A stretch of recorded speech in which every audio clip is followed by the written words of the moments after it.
Hello दोस्तों, नमस्कार। कैसे हैं आप सब? स्वागत है हमारे यूट्यूब चैनल राम पी के क्लासेस में। तो आज हम लोग क्लास 9 का एमसीक्यू क्वेश्चन साइंस का लेके आए हैं, जो चैप्टर 1 से है, हमारे आसपास के पदार्थ। इसमें से हम लोग टॉप 20 क्वेश्चन करने वाले हैं, जो कि चैप्टर 1 से है, और ये एग्ज़ाम के लिए बहुत ही महत्वपूर्ण है। चलिए शुरू करते हैं।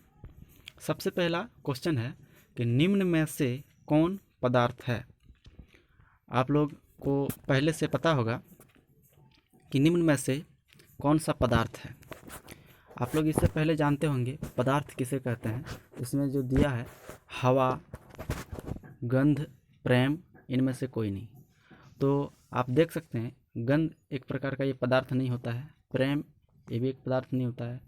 इसमें जो सही ऑप्शन जो आपका होगा ये होगा हवा। इसके बाद दूसरा क्वेश्चन है कि निम्न में से कौन पदार्थ नहीं है। इसमें बताना है निम्न में से पदार्थ कौन नहीं है। हवा पदार्थ है, जल भी एक पदार्थ है, भोजन भी एक पदार्थ है। स्नेह, मिस्टेक हो गई यहाँ पे लिखने में, ये स्नेह ऐसे स्नेह, ये इसका सही ऑप्शन होगा। ठीक है, ऑप्शन नंबर सी। अब जैसे तीसरा क्वेश्चन है कि दूध है क्या है। दूध एक लिक्विड में आता है जिसे हम लोग द्रव्य कहते हैं। तो ऑप्शन ये में है द्रव्य, ठोस, गैस, इनमें से कोई नहीं। तो ये ऑप्शन जो होगा आपका ये नंबर ऑप्शन हो जाएगा द्रव्य। ठीक है, अब आगे क्वेश्चन दिया हुआ है क्वेश्चन नंबर 4 कि गर्म खाने का गंध दूर तक जाती है, क्या कारण है। तो आप लोग साइंस में टॉपिक पढ़े होंगे कि जब भी कोई गर्म खाना विसरण के द्वारा फैलती है या गैसों में विसरण होता है, तो ऑप्शन नंबर ये में है विसरण, बी है अंतरण, सी है दोनों, और डी इनमें से कोई नहीं। तो ऑप्शन नंबर ये हो जाएगा आपका गैसों में विसरण। ठीक है, तो अगले क्वेश्चन चलते हैं। क्वेश्चन नंबर 5, इसमें दिया है कि निम्नलिखित द्रव अवस्था में कौन निश्चित नहीं होती है। तो ऑप्शन नंबर ये में है वेग, बी आयतन, सी आकार, डी घनत्व। तो द्रव्य अवस्था में जो होता है ना ही उसका वेग होता है, ना ही किसी आकार का होता है, और ना ही उसका घनत्व होता है। तो इसमें जो होगा निम्नलिखित द्रव अवस्था में कौन निश्चित होती है, तो वो निश्चित जो होता है वो उसका आयतन होता है। क्या होता है? आयतन। ऑप्शन नंबर बी हो जाएगा। ठीक है, अब अगला क्वेश्चन, निम्नलिखित में द्रव में कौन अनिश्चित है।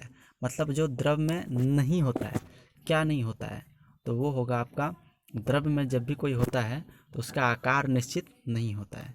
ठीक है, आयतन भी होता है, घनत्व भी होता है, द्रव्यमान होता है, तो ये आकार निश्चित नहीं होता है। ऑप्शन नंबर डी हो जाएगा इसका। ठीक है, ऑप्शन नंबर डी। अब चलते हैं अगले क्वेश्चन। क्वेश्चन नंबर 7 में दिया हुआ है कि किस अवस्था में अणुओं की ऊर्जा अधिकतम होती है। तो जो अणु होता है गैसों में, उनकी ऊर्जा अधिकतम किस में होती है। तो ये हो जाएगा ऑप्शन नंबर ये ठोस, बी द्रव्य, सी गैस, और डी इनमें से कोई नहीं। तो इसका ऑप्शन नंबर सी हो जाएगा गैस। ठीक है, उसके बाद अगले क्वेश्चन की ओर चलते हैं। दिया है कि किस अवस्था में अणुओं की ऊर्जा सबसे कम होती है। तो अणुओं की ऊर्जा सबसे कम देखते हैं तो द्रव में सबसे ज़्यादा होता है। ए नंबर ऑप्शन में द्रव्य, बी ठोस, सी गैस, इनमें से कोई नहीं। तो आपका ऑप्शन नंबर बी हो जाएगा ठोस। क्या हो जाएगा? ठोस। ये ऑप्शन नंबर बी, ये ठोस हो जाएगा। ठीक है, उसके बाद गैसों में अणुओं के बीच आकर्षण बल होता है। तो गैसों में अणुओं के बीच जो होता है ना, वो आकर्षण बल बहुत कम पाया जाता है। ठीक है ना, वो ऑप्शन नंबर ये हो जाएगा। उसके बाद दिया अगला क्वेश्चन कि निम्न में, क्वेश्चन नंबर 10 कि निम्न में किस में कणों की गति अधिकतम होती है। तो सबसे ज़्यादा कणों की गति जो सबसे ज़्यादा अधिकतम होता है वो गैस में हो जाता है। आप लोग देखेंगे कि गैस बहुत जल्दी फैल जाता है तुरंत। तो ये ऑप्शन नंबर बी हो जाएगा इसका। अगला क्वेश्चन है क्वेश्चन नंबर 11। बताया गया है कि गर्म करने पर गैस का आयतन क्या होता है। तो जब भी किसी भी गर्म करेंगे किसी भी गैस को, तो उसका आयतन जो होता है बढ़ जाता है। क्या होता है? बढ़ जाता है। तो ऑप्शन नंबर ये हो जाएगा बढ़ता है, बी में घटता है, अपरिवर्तित रहता है, इनमें से कोई नहीं। तो ये ऑप्शन नंबर ये हो जाएगा बढ़ता है। फिर अगला क्वेश्चन जो है आपका कि जल का क्वथनांक कितना होता है। ठीक है, अब ये क्वेश्चन आप लोग बता सकते हैं कि जल का क्वथनांक कितना होता है। तो जल मतलब क्वथनांक मतलब होता है कि वाष्प बनना प्रारंभ, गर्म होना कब शुरू होता है। तो जब भी हमको जल किसी को गर्म करते हैं तो कम से कम 100 डिग्री, ठीक है, 100 डिग्री सेल्सियस होना चाहिए, जो कि ये ऑप्शन में थोड़ा सा मिस्टेक हो गया है, इसमें लिखा हुआ नहीं है।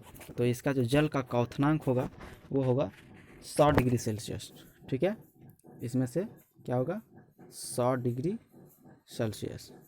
ठीक है, इसमें जो ऑप्शन है ये सभी के सभी गलत है। ठीक है, ये भी सभी के सभी गलत है। अब अगला क्वेश्चन की ओर देखते हैं। क्वेश्चन नंबर 13 में दिया हुआ है कि बर्फ़ का गलनांक होता है। ठीक है, अब बर्फ़ का गलनांक कितना होता है, बर्फ़ यानी कितना डिग्री में वो गलना स्टार्ट हो जाएगा। तो यहाँ पे दिया है 270 केल्विन, 273 केल्विन, 373 केल्विन, इनमें से कोई नहीं। तो बर्फ़ का गलनांक जो होता है 0 डिग्री सेल्सियस होता है, 0 डिग्री, इनमें से नहीं है तो इनमें से कोई नहीं, ऑप्शन नंबर डी हो जाएगा। ठीक है, अब आगे क्वेश्चन है कि कप की अपेक्षा प्लेट में चाय का तापमान क्या होता है। आप अपने से इमेजिन कीजिए कि कप की अपेक्षा, कप में जो चाय होता है प्लेट में चाय की अपेक्षा क्या होगा, कम होगा तापमान, क्या होगा, कम होगा तापमान, क्या होगा, कम होगा, ऑप्शन नंबर बी हो जाएगा। उसके बाद 15 नंबर क्वेश्चन में है कि गैसों का द्रव में परिवर्तन क्या कहलाता है। अगर कोई गैस है, ठीक है, और गैस जो है यानी कि वाष्प, वो द्रव में परिवर्तन हो जा रहा है यानी लिक्विड में परिवर्तन हो जा रहा है, तो उस प्रक्रिया को, इसी प्रक्रिया से बादल भी बनता है, तो इस प्रक्रिया को हम लोग, ए ऑप्शन नंबर में है गैसीय, गैसीकरण, ऊर्ध्वपातन, सी संघनन, डी जमना। तो ये उसका ऑप्शन नंबर सी हो जाएगा, संघनन। ठीक है, अब अगला क्वेश्चन है कि सबसे गैसों में परिवर्तन कहलाता है। ये क्वेश्चन थोड़ा गलत हो गया तो इसको हम लोग गलत करते हैं, आगे क्वेश्चन की ओर बढ़ते हैं। ठीक है, मिसप्रिंट हो गया। द्रव से वस्तु बनाने की क्रिया कहलाता है। द्रव में वस्तु बनाने की, द्रव से वस्तु बनाने की क्रिया कहलाता है, ये भी क्वेश्चन गलत है। अब क्वेश्चन नंबर 18 की 30 नंबर में 30 डिग्री सेल्सियस पर जल की भौतिक अवस्था क्या होगी, है ना। ये क्वेश्चन नंबर है कि 30 डिग्री सेल्सियस पर जल की भौतिक अवस्था क्या होगी। ऑप्शन नंबर ए में है ठोस, बी द्रव, गैस में है गैस, गैसीय, और डी है विलियन। तो आप लोग इसमें से बता सकते हैं कि 30 डिग्री सेल्सियस पर क्या होगा,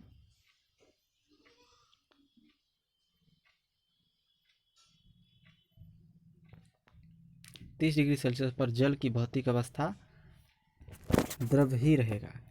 ठीक है, क्या होगा, द्रव ही रहेगा। 30 डिग्री सेल्सियस पे कुछ खास होता नहीं है। अब ऑप्शन नंबर 19, क्वेश्चन नंबर 19, निम्न में किसमें, किसके कारण गर्मियों में घड़े का जल ठंडा होता है। तो ये वाष्पीकरण, ऊर्ध्वपातन, संघनन, किसके कारण होता है, लोग बता सकते हैं। वाष्पीकरण, क्या होगा इसका आंसर, वाष्पीकरण, ऑप्शन नंबर ए।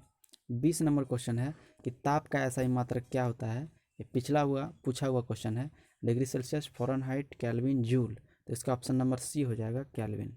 ठीक है, तो इतना ही क्वेश्चन था हमारे पास। अब चलते हैं, अगले क्लास में मिलेंगे आपसे। इसी तरह मोस्ट इम्पोर्टेंट क्वेश्चन के लिए आप हमारे चैनल को लाइक करिए, ठीक है, शेयर भी कीजिए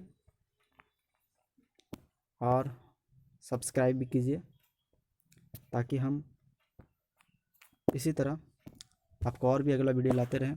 अगर आपको इस वीडियो पसंद आया तो आप लोग लाइक कीजिए, हमें सपोर्ट कीजिए और हमारे चैनल को सब्सक्राइब कीजिए।